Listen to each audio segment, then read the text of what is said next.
Hey, it's Shereen. So this is officially day 2 since I shared my 20-minute video on LinkedIn. So I'm filming this on Blackout Tuesday because I just want to capture almost like a daily diary on video to share. It's been like a interesting few days, if I'm honest. You know, when I made the video, the actual video was really easy to record. It was writing the caption for LinkedIn that was really difficult, really difficult. But when I did it, I hadn't thought further than just posting it and running. Right, no, I'm just going to post, just going to disappear. So I guess the response has taken me, it's been overwhelming, in a positive way.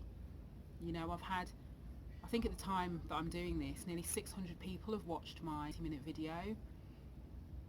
I've had people message me to say how they've used the video to have conversations with black friends that they've known for years but never really talked about race. I've heard of people sending it to HR directors, to board of directors, to say watch this and then let's talk. You know, so on one hand it's great that me just kind of expressing how I felt is enabled other people to do the same thing. But it has been overwhelming to just almost have it confirmed, the depth of the challenge that we've all got to overcome now. Because it's all very well me knowing that I feel like this and that my family feel like this, my sisters, my brother, my mum, my cousins, my best friend, my other black friends, because we all talk about this. We have done for years. But it's another to have it validated that our experiences is reflected in others. So that's where, for me, it was a bit like, oh, but I knew it. So the messages that I've had, and there have been a lot of messages, I'm still coming back to people, so apologies, it's taken me a while. It's been kind of twofold. So what I want to say to non-black people, particularly to white people,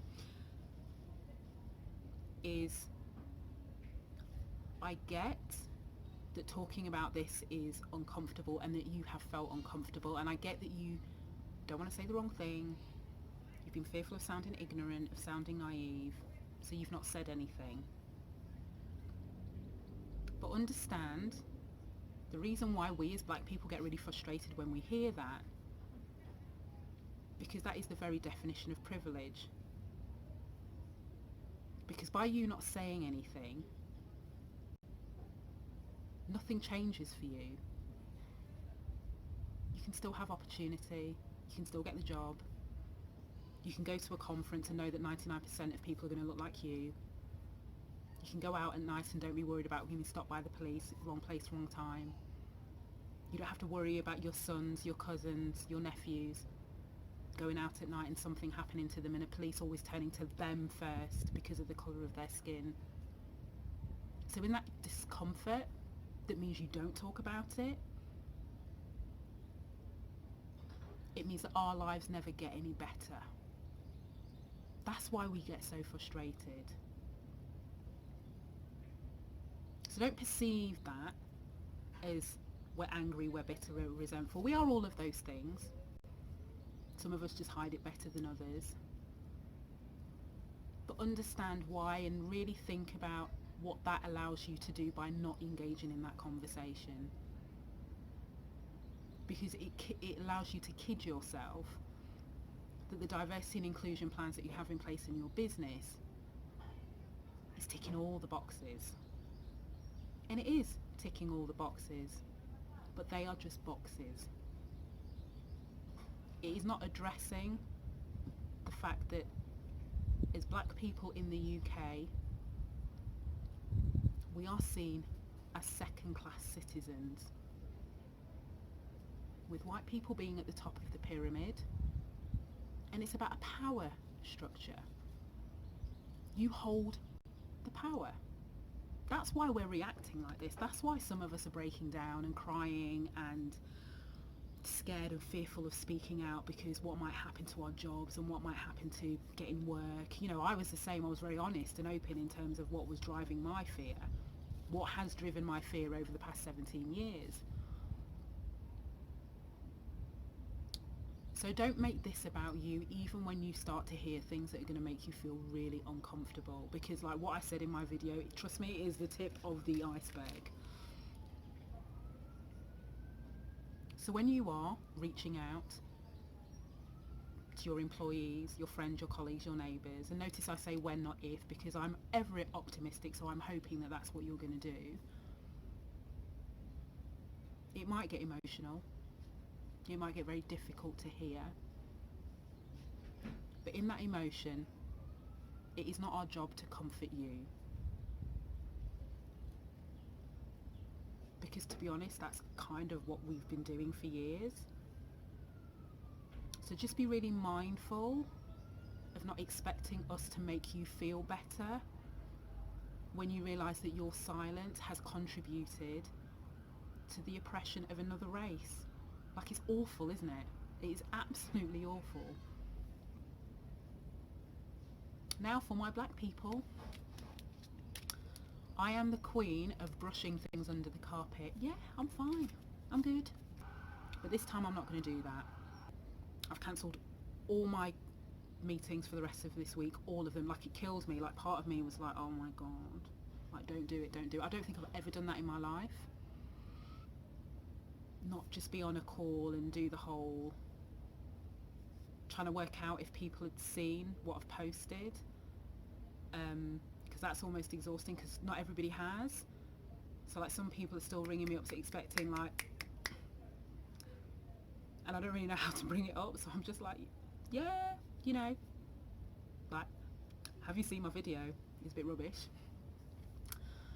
So I've just taken that pressure off myself and just cancelled out the rest of the week. So I urge you to do the same thing. And I also want you to know that whatever you're feeling, it is like grief, isn't it?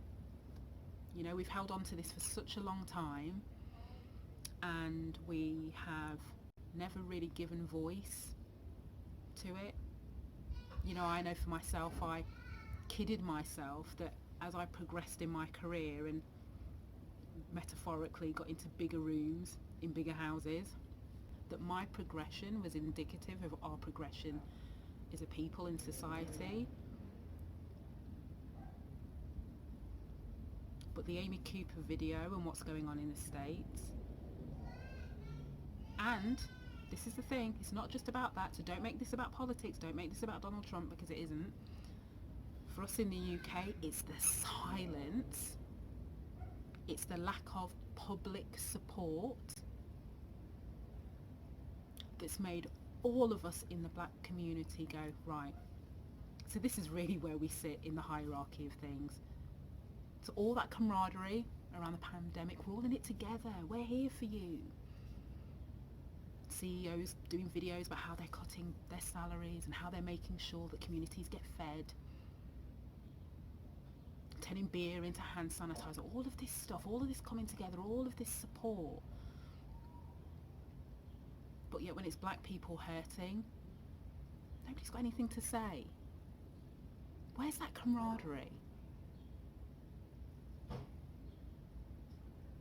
Because if all Caucasian people were feeling like we do right now, this country would ground to a halt. The politicians, the business leaders, you will pull out all of the stops to fix this, to make people feel better, to let them know that they're not on their own, to let them know this is the support that's available to them, to let them know you will do anything within your power. Because it's us, black people, and you're uncomfortable about having this conversation about race, you just let it lie.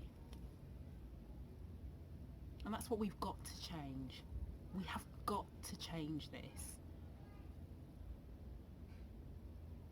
but you have to be committed to doing differently. Not about your diversity and inclusion statement.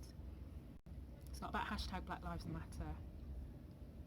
It's about you reflecting, you listening to your employees, talking to the people that you know with a genuine intent to listen, and also thinking, what decisions as individuals, as business leaders, have you made over the years that have contributed, whether indirectly or directly, to the oppression of black people? How many black people have you hired in your business? How many black suppliers do you have? How many times do you bring in people like me for free to do work for you, versus how many times do you do that for a white person? How many times do you look to find diverse talent?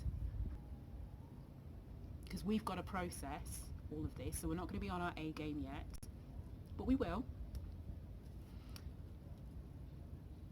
Look, I'm doing this video, I ain't got no makeup on. That's when you know.